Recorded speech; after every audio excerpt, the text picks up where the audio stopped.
I am like the ultimate TV and movie junkie. Like, it's ridiculous how much anyways, and reading, obviously. I read, a lot of my time is spent with fictional characters, if that just is a, so we'll start with number 10 and like go up. So number 10, okay, New Girl.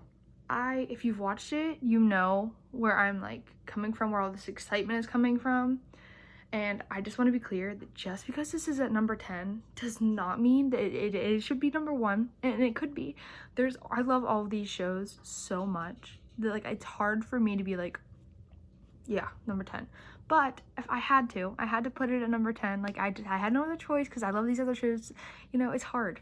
Anyways, so I truly fell in love with every single one of these characters. Like, they were perfect to me. I just think that each of them has their own unique way of interacting and talking, and I feel like they're relatable. I mean, not to me, I guess, like just some things about them, like anxieties and fears and dancing in your room, like they just have certain things about them that are just like, okay, yeah, you know? And I don't know, the show's hilarious and it doesn't have a laugh track, okay? And I don't know what it is about shows that have laugh tracks. They're not all terrible, you know?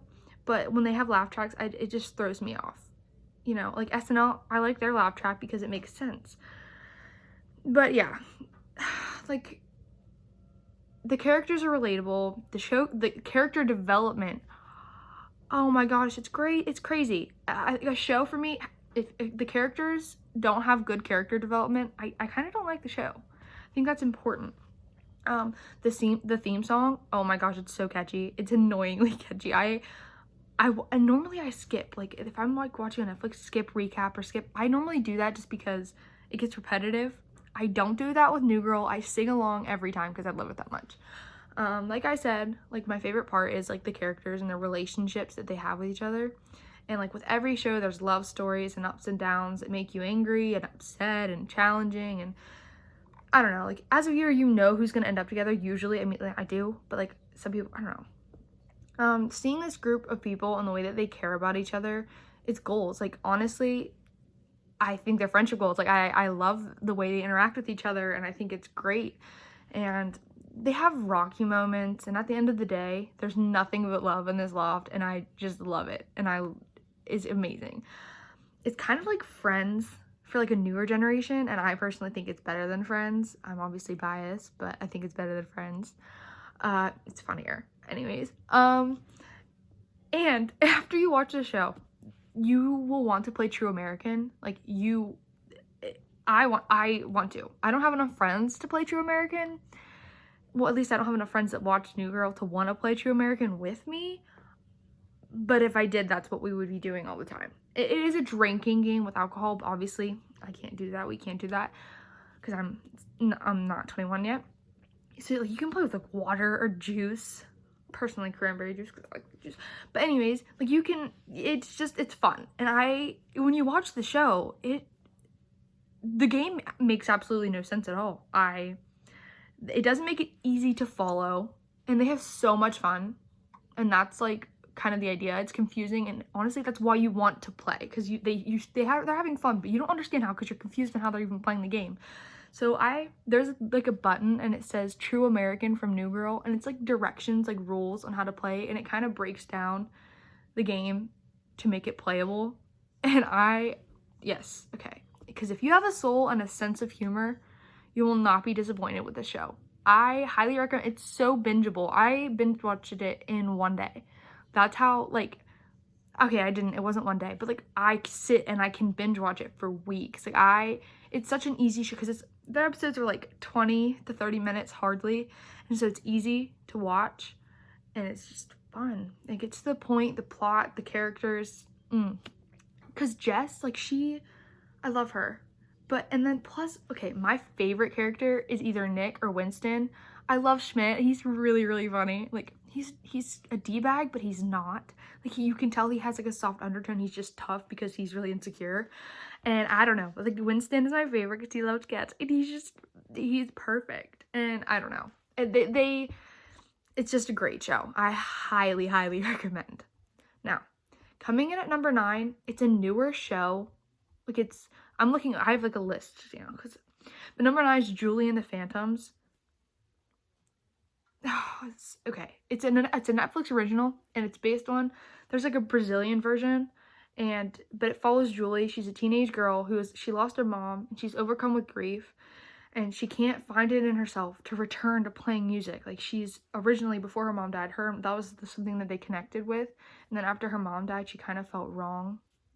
But then she starts playing music, and then 3 ghosts pop up in her mother's old music space. They're very young, they're very talented, very handsome, very cute, they're like dorks, and they're still bound to earth by like their immortal passion for music. Like, they love music so much that they're bound to earth by it because they have unfinished business. And together, the 4 of them create this band, which is Julie and the Phantoms, and it brings Julie's love for music back to life. And it gives the boys a fantasy of becoming famous, which they never got to be before they died. And Julie is played by Madison Reyes.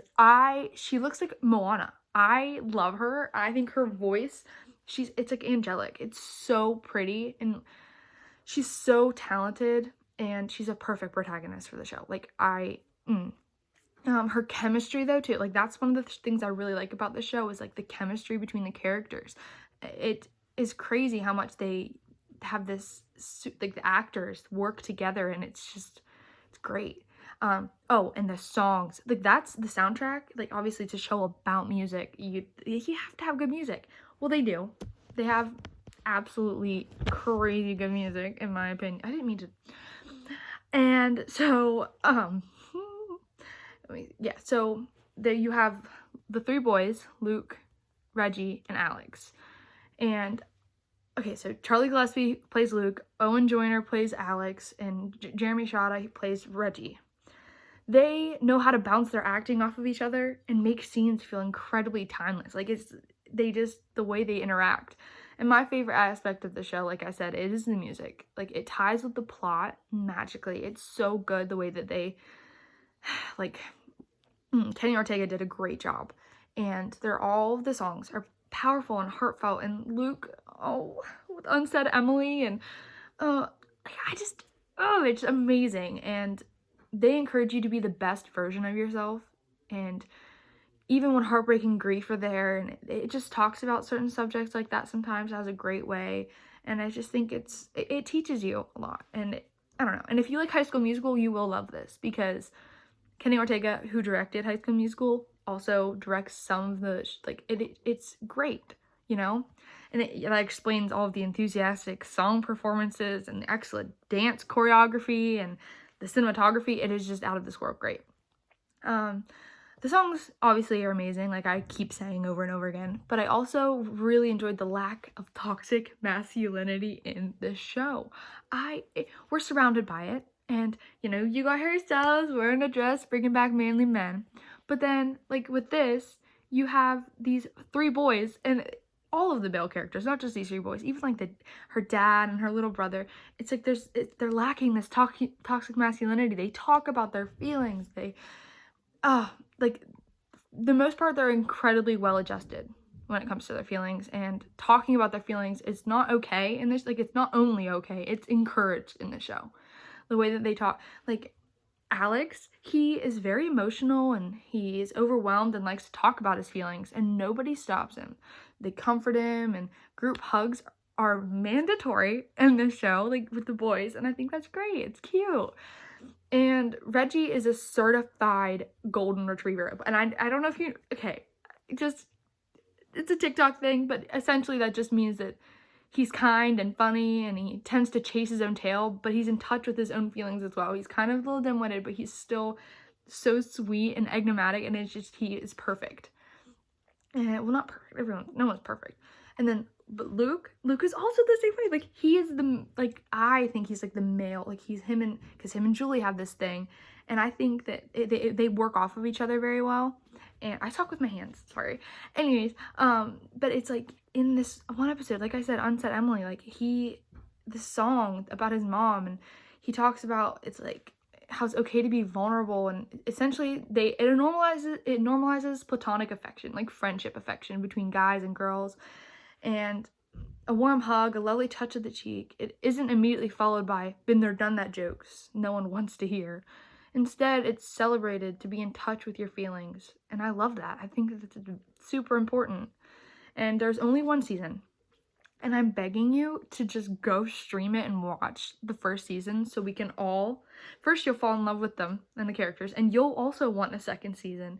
And for us to get that, we need to encourage as many people as can to watch it, because the ending of the show has, like, over the first season, has a cliffhanger, and it needs to be elaborated on. It needs to be talked about. So something needs to happen, okay? So essentially, watch that show. Very good show. All of these are good shows, in my opinion. So it's kind of a little biased. Okay, so coming in at number 8 is Rain. Okay, and I promise the show isn't on this list simply because it's pronounced like my name. This Rain is spelled R-E-I-G-N, okay? It's like Rain, like a kings and queens French hierarchy show, you know? It's really good. This show is loosely based on actual events, like with Mary Queen of Scots and the Dauphin of France. He's like the prince. And they were, like, for real, they were very young, and they were engaged to be married for, like, Scotland and France to have an alliance. So it's kind of based on that, but very loosely, okay? It is not a documentary for sure, and it's definitely an entertainment drama. Like, you can learn a lot about France and Scotland's history along the way, but don't go and talk to a history scholar and say all these things about it and then expect them to not correct you, because there's a big chance they will. Like, the dialect's not the same, and like it's, you know, no one has a correct accent, and it doesn't follow the exact life of Mary Queen of Scots. And the dresses, fantastic, amazing, love them. They are so intricate and beautiful. Like, the dresses, guys, like, yeah, they have cute coat or like jacket once in a while, but the dresses are beautiful on this, like, show, but that's not accurate. Anyways, unfortunately, not much exciting happens for the male leads in the way of fashion, like I said, but there are definitely some interesting jackets for men. And I'm a self-proclaimed feminist. Like, I think I'm a feminist, but, like, you know, no one's perfect. And this show is not exactly the perfect representation of feminism, but I truly believe that female power is a theme within the show, even though it's based off of 1600s where it's, like, super oppressed. Like, women were super oppressed. Like, it's about a queen battling her love for her husband and for her country. It's about difficult choices sometimes, and the other female leads are also constantly standing up to the very real oppression women in the 1600s Europe faced. It shows their struggle for independence and power in a world dominated by patriarchy, with death as a consequence of speaking out. It is a slow start show, like a slow burn, you know, but once it starts, like, it really goes, and it is so amazing, and it'll have you at the edge of your seat. You're like, oh my god, what's going to happen to these characters? Because they could essentially just be killed off whenever they want. You don't know, because you don't know this place, like, it's all new. And there's always a plot twist, and you'll never see it coming. And the love stories and the love triangles will make you swoon. Like, the main love story between Mary and Francis, if you don't tear up, then you probably hate puppies. Like, I don't know how else to say that. Like, it shows their relationship at its worst moments, but they hold it together, and they run 2 countries. And I just think there's a lot of tension, and it gives you a realistic view of what it means to stand by someone's side through thick and thin. Like, they go through so much together, and their love story, it's like, it hits you deep in your chest, and it's really hard. They're really hard. Like, your heart will break whenever these characters, because there's a lot of trauma also, not even just with, like, relationships. Like, there are some very serious and traumatizing things that happen to the main characters, and the show deals with them very delicately, like, not shying away from them, but not trampling over them either, like they're not even real. It aims to, like, provide a comfort and understanding for the tough issues without being judgmental or, like, taking a side with them. And do you know what else I love about this show? The soundtrack. They have, like, Lorde, the Lumineers. The music in this show is just truly perfect, the way they blend with, like, 1600s and mixed with, like, contemporary modern, like Lorde, like, and then, like, the Lumineers. That's a perfect artist, I think, for the, like, that band is just so great for this show. And I think altogether, this show really is something special. And I think it should always be something special because of the way the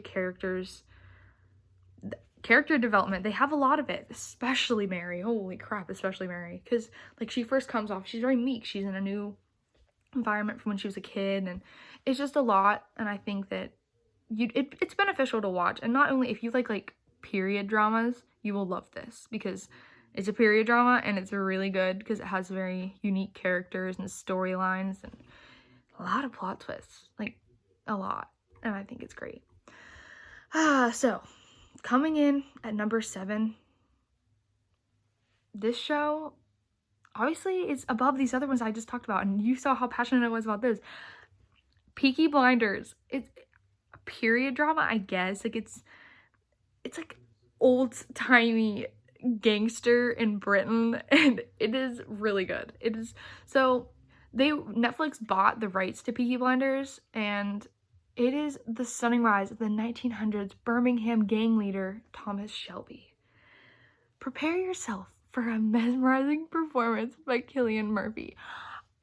This family saga has a fantastic amount of fun and flair, showing Thomas Shelby, the main character's dealings with other gangs and the occasional lover, the police, and Cillian Murphy. He's stunning and he's fun to watch act. He's so good at acting, and the acting in the show honestly is just superb. And I think it makes you feel like you're a part of a gang. Like it makes you're watching this and you're like, wow, I wish I want to be this. Obviously, you know, not everyone, but I just like it. I mean, they ride horses, and just imagine him on a horse, like Thomas Shelby on a horse with his freaking hat. Oh, and he's like, oh my gosh, you will love him. He is my sole reason for watching this show. Not the sole reason, but a big reason for watching this show. And I think that his storyline and with other characters and their plot lines, and it all comes together really nicely, and I love it. Like, you don't have to imagine him riding horse. You should just go watch the show and see him. He's such a powerful actor on screen. Anyways, okay. Now, coming in at number 6 is Never Have I Ever, and it's kind of like Julie and the Phantoms in a way, because it's newer, so it doesn't have much to, but okay, the show is very uplifting and really funny. I think it's funny. It's about a high school girl named Davy, and she wants nothing more than to be cool and get a boyfriend, but her dad just died, and she was really close with her dad. And Mindy Kaling's coming of age story, which she's the producer and director, it has familiar territory, but it stands out from other coming of age stories because Davy, it's an Indian family in California, and it's unique and it has a lot of diversity, and I think that that's important. So it's a modern, better coming of age story that you don't normally see. And the narrator is John McEnroe, and I'm not a huge tennis. Okay, yes, I love tennis, and so I think the sporting connection is just a cool thing because it's something that her and her dad have, and I think it's cool that he's narrating it, and it's not constant narrating.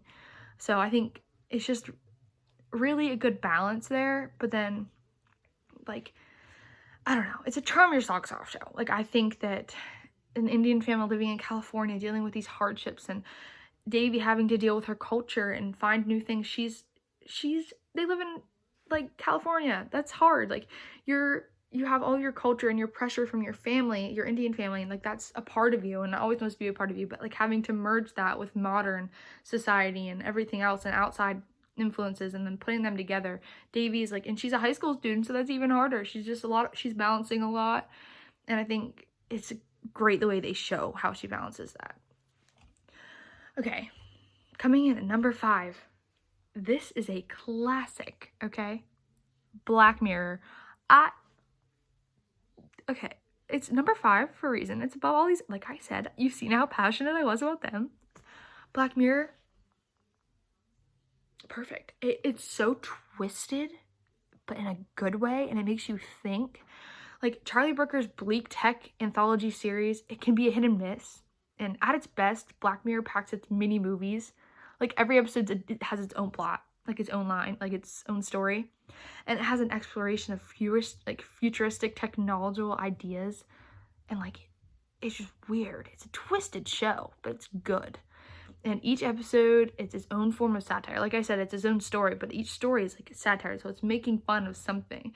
And the tech aspect is revealed with genius timing. And in general, the show explores the consequences of our plugged-in lives in disturbing, occasionally uplifting ways. Like, okay, I just truly think that it's kind of like American Horror Story, but not. Like, American Horror Story, love that. It's not on this list, but I do love that show, and I recommend that show as well. Now, it's definitely a must-watch simply because it can get you thinking of all the ways the world can be, like, weird and off-kilter. It's like, like, I don't know. And, like, plus it has great cameos with, like, famous actors and not even actors, like, just celebrities. And I think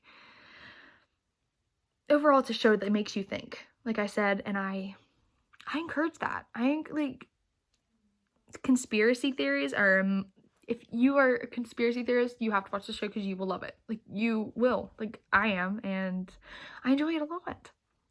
Okay, now we're scrolling. Coming in at number 4 is Big Mouth. Okay, this is, like I said, like in my About Me, this is like a school project, like a school assignment, and I'm enjoying it, right?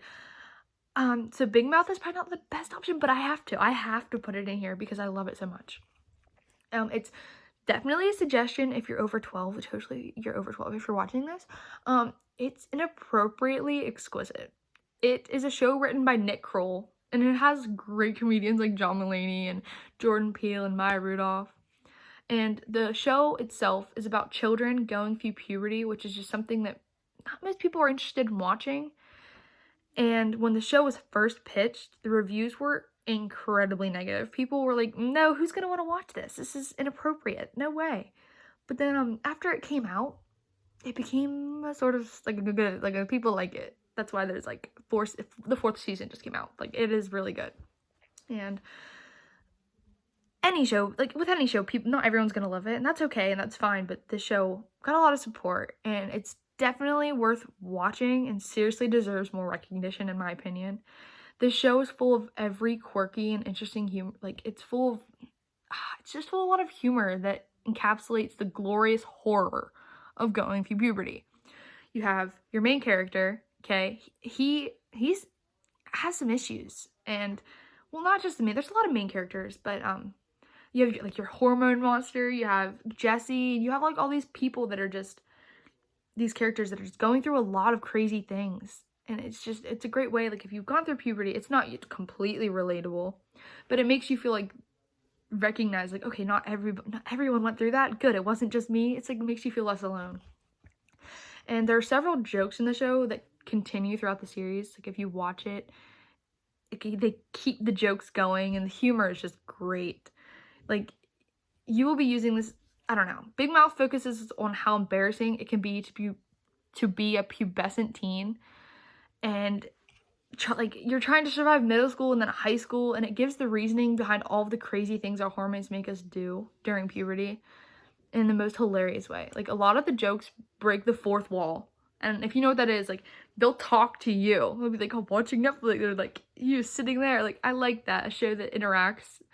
It's like making you aware. The breaking of the fourth wall, I actually think, is really funny, and it brings the audience back to like their own preteen selves, which is part of the show's magic, in my opinion. Like, I think it's crazy.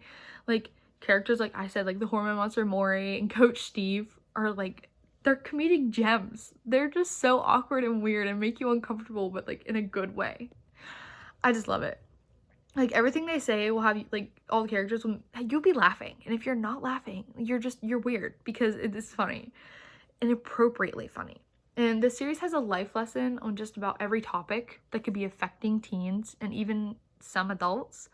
Like, it has great episodes and lessons on subjects like sex, divorce, weird parents, like relationships, Planned Parenthood, and just different things like feminism. Like, it talks about women and their bodies and insecurities. It has a lot of good lessons, and they use songs. That's like one of my favorite parts about it, is that they use songs to like thoroughly explain things like Planned Parenthood, or explain like divorced parents. That's a hard thing, like personally for me. Like, I went through that, and like it was really cool to have like not feel alone, like, oh, whenever that was happening and I felt this way, no, oh, okay, it wasn't just me. Like, it was just great. Like, it's incredibly honest and informative, and the best element, like I said, the soundtrack, it's just, I absolutely recommend watching this show. Like, season 4 came out, I binge watched it. I regret it now because I wish I was, because I rewatched the show. I think it's a great show. Like, they have like Freddie Mercury songs, like he has him like, hey, yay, totally. I love it. I love it. It's a great show. Personally, my favorite character is probably Andrew, just because of how inappropriately, he's weird. He's a weird kid. He's going through a lot, and I never went through that, just simply because I'm a girl, and I just feel like puberty's different for girls and guys. So like seeing like Andrew's pervy point of view going through puberty as a male, like a prepubescent male teen, like, or whatever, like I was like, oh, I hope that's not completely true for every guy. Anyways, even if it was, it's totally okay, and the show highlights on that it's okay to be a weirdo. Now, coming in at number 3, we have The Haunting of the Hill House. This is a 180 from Big Mouth. This is like a horror show. It is a thriller show. Recommend it. I loved it. I absolutely adore the show. And Mike Flanagan's The Haunting of the Hill House is loosely based on Shirley Jackson's novel that has the same name. And it weaves its horror into like a deeply affecting story about a broken family. And they're all fractured after growing up in a haunted house. And they're Cranes. They can't ignore their past, and you have to do, like, they must do, like, it's like, goes from the future to the past. It has a lot of flashbacks, so you, like, make sure you're paying attention, because if you miss something, it kind of takes out an element from the show. And, like, the impressive set pieces will please horror fans, but it's the sad story of the Cranes that will haunt you. Like, their backstory and their past and what they've had to go through as a family, it hits you hard, because you connect with these characters, and you feel for them and what they're going through and what their family is going through. And the greatest strength of the Hill House comes from the web of family drama it's spinning. Like, Stephen is the oldest of the 5. And it is comprised of like a patriarch, Hugh, who's like their dad, and their mom, Olivia. So Stephen's the oldest, and then you have Shirley, Theodora, the twins, Luke and Nellie. And their story is just, it's like truth and myth in both eras, and it, like, the show occupies like truth and myth, like with the house, and then like I said, it jumps from back to back. Like, there's their mom dies in the Hill House, and it's the Hill House is a home, like their parents, this is what all the kids, their family, they buy houses, live in them for a while as they're fixing them and like flip them, and their children, they have to grapple with her loss and their own personal reactions to that loss. And in the present, what that means is each individual child is part of what empowers the reimagining. Like, none of the kids deal with the trauma of losing their mom and what they went through in the house, because a lot happened in that house that each of them is dealing with. Like, each of them have their own interactions with the horror and evil that's in that house. And so them coping their mother's loss and their trauma from that house, none of them do it the same way. Like, Stephen and Shirley's grief comes in the form of denial. They're like, oh, whatever happened in that house, because they were older, so they try to just find reasons to, like, just complete denial. It's annoying as hell, especially whenever you know that that's real. And Theo, it's something more paranormal, and like she is super, she's a baddie. She's probably one of my favorite characters in the show, other than I really felt for Nellie. But Theo, like, she's a baddie. She's the therapist, but she's also like, she's twisted and she's dealing with a lot. And the twins, the way that they handle their grief with everything that happened, Luke handles it with addiction, which is talked about, and it's really, for him, it's a pinnacle of his story, and I think that it's important that they talked about it, and that they didn't just brush over it. It wasn't embedded in the show. And then his twin sister, Nellie, it was depression. Like, she, as the youngest, like, they fed mostly on their mother's mania. Like, they were so young, so they were much more impressionable when it came to the house and the evils that were in it. So I think that it hit them a little harder than the others. And it was just, it had so many twists and turns, essentially. And like I said, you feel for these characters and you connect with them, and then you watch their past, and then slowly, as the more you watch the show, the more you're connecting things that are happening with the house, and you're slowly figuring it out. And maybe you're realizing it, and maybe you're not realizing that you're figuring it out. Like, it's super weird. And like, it's exhilarating watching the show. Like, I enjoyed it because it's a horror show also. It's like, has heartfelt moments and a lot of scary moments. It's good. It like keeps you on edge. And then at the end, like the ending of the show, and even like, as I said, I was like, either you realize that you're figuring it out and you're connecting things, or you're not realizing it. But at the end, it all connects. No matter how you were feeling throughout the rest of the show, it connects, and it's mind-boggling. Like, I would give my firstborn child to rewatch the show again.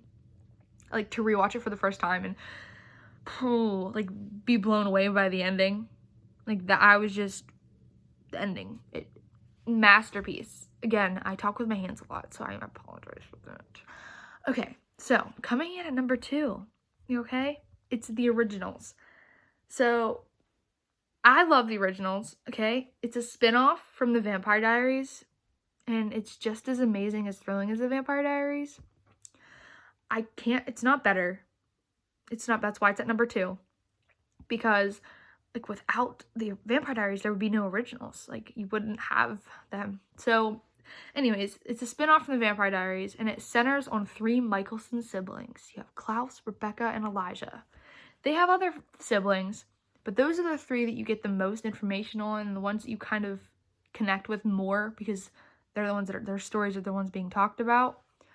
And the Michelson family, they're commonly known as the Originals because they were the first ever vampires in history. Klaus Michelson is the son of a witch and a werewolf. And his quest to be a hybrid, that's talked about in the Vampire Diaries, but you don't necessarily have to watch the Vampire Diaries to understand the Originals. But I recommend it simply because watching the Vampire Diaries gives you more of a background on the siblings. Like, it talks about the siblings in the Originals, but to watch them more in the Vampire Diaries just helps you get a better feel for them. And like, it has, essentially the show is about Klaus, and it's his life and his family's life, like his siblings' life in New Orleans, which is where they're from, in the French Quarter, and it talks about witches, and it has a background because he had sex with, which he's a vampire, and he had sex, and then there's a baby, and so it talks about the mystery behind how that's even possible.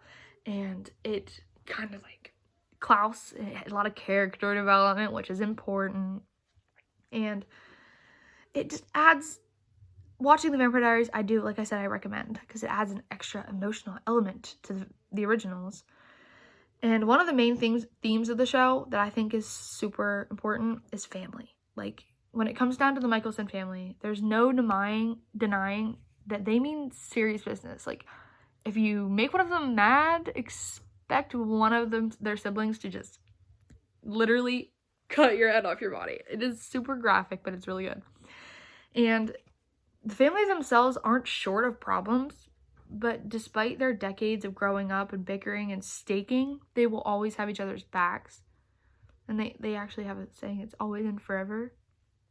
And I just truly enjoy the storyline, and I love the characters. You will fall in love with the characters.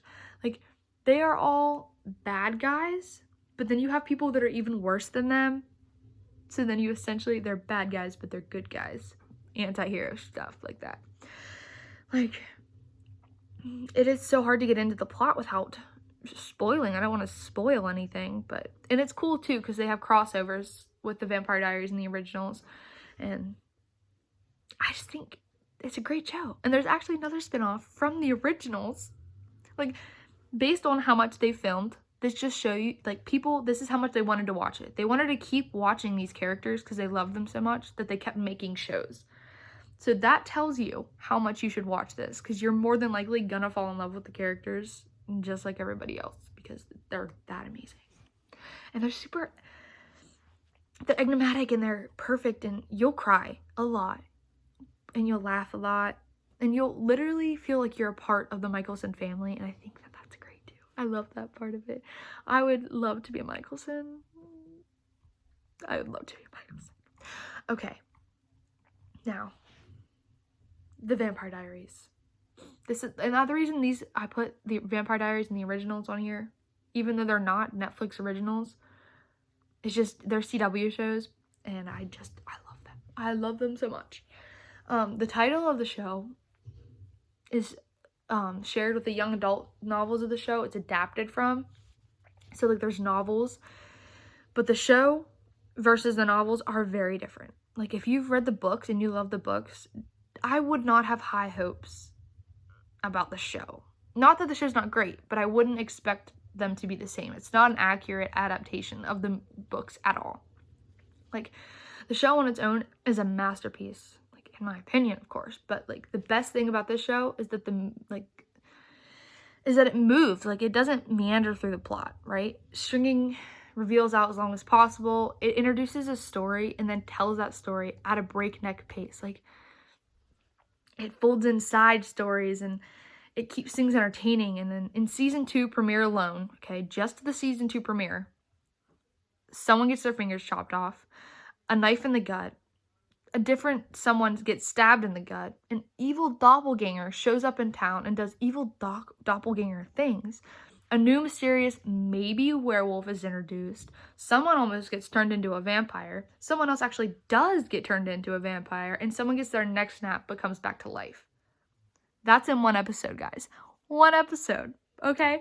There's always so much going on, but the way that they film it, it's perfectly intertwined. So even though there's a lot going on, you understand what's going on, and it hooks you. It hooks you. Sorry. Like, on top of all, like, that action that's happening, they managed to squeeze in, like, conversations about feelings and emotional junk, right? And it's impressive that not only in its ambition, but especially in its execution. Like, nothing feels rushed. So all of these things are happening, and nothing feels rushed because the way that they have it filmed, like, it's great the way they fold them in on each other. Like, okay, True Blood, dislike that show so much. It's so much is happening, and unlike the Vampire Diaries where it makes sense, True Blood doesn't make any sense. Like, what are they doing? Like, the vampires, it's all rushed, and the plot is just not good at all. Sorry, I'm like, I don't have corona. I'm talking a lot. So, part of the reason I think the plot in the Vampire Diaries moves so well is because the way that the show is established already, and like almost always, it begins with a teaser. Like something happens and it piques your interest. So then piques your interest, so you have to watch the rest of the episode. But then the episode ends with a cliffhanger that sets you up to want to watch the next episode after that. So you're just like, keep going. You can't stop because of all these different cliffhangers and beautiful. But essentially this show, I haven't even told you what the show's about. I've just explained why you should watch it and the cliffhangers and things like that. It's about this girl named Elena, and her parents just died. I just don't want to give you the Netflix description, but I guess I kind of have to. So her parents just died, and she meets this boy named Stefan, and he's a vampire. And there's love triangles with his brother, and there's other characters with witches and like doppelgangers, and it's just, they all interact so well together. There's like things that are happening is just crazy. They're shocking, they're unexpected, and these cliffhangers do exactly what a cliffhanger is supposed to do. Like, also, the scenery is great in this show, okay? And I am not talking about the Georgia forests and woods or whatever, okay? No. Now I'm talking about the attractive people. And this show has plenty of them. There's so many. It's ridiculous, okay? And it's a good thing. I'm not complaining. Loved it so much. Ian Somerhalder, Paul Wesley, all of them. Beautiful. Like, this is, I might be shallow, okay? I might be a little shallow, but I think that it's important to have good-looking first, like, because I want the show to escape, right? So I want them to be ridiculously good-looking to give me unrealistic expectations, okay? I like it, okay? Like, I think it's amazing to just watch pretty people skulk around and do evil things and then snark about it, but then occasionally taking their clothes off. Like, there are love triangles, there's heartbreak, there's longing, there's regret. Brooding over these things, however, is kept to a strict minimum, which I enjoy. The characters don't have time to sit around and just be sad about tragic things that happen because they're too busy fighting the next evil being in town or random person. And like there's constantly something they have to fight or overcome to either save themselves or save other people. And the common thread throughout all of these points can be distilled down to one word. Okay, but one word. Fun, okay? It is nice to just sit and watch them, okay? Because television is like art. You can just sit and watch, okay? Like, television can speak volumes of debate about character motivations, narrative symbolism, and that's just in a show. That's in 40 minutes. You can, if someone else who really likes The Vampire Diaries, I can sit and talk to them about characters. It's a talking point. It's something we can relate with, something we can discuss, and I enjoy that. Because we're both talking about something that we're passionate about because this show is so good that it makes us this passionate about it. And I don't know, it's just good to simply sit down and be entertained by a show. So it's like a top-notch show, like the edge of your seat genre programming at its finest. And it's a resounding success for a reason. It has so many of these spin-offs for a reason because it's that good, okay? Love it. One of my favorite shows. I also love Teen Wolf, but Teen Wolf isn't on Netflix. Netflix do better. But The Vampire Diaries is one of my ultimate favorite shows, okay? And I'm sorry if you're disappointed Grey's Anatomy was not on this list. I can't say that I finished them. I'm still, because they're still fucking filming. They're still managing to film shows somehow, or episodes. Like, I don't understand how that's possible. But I stopped watching after Derek, and then they kept making seasons, and I was like, okay, well now I can't catch up. So I gave up on them. They're still good. They're still great. I recommend watching them, but I can't say that with 100%. These shows that I just talked to you about, 100% recommend, okay?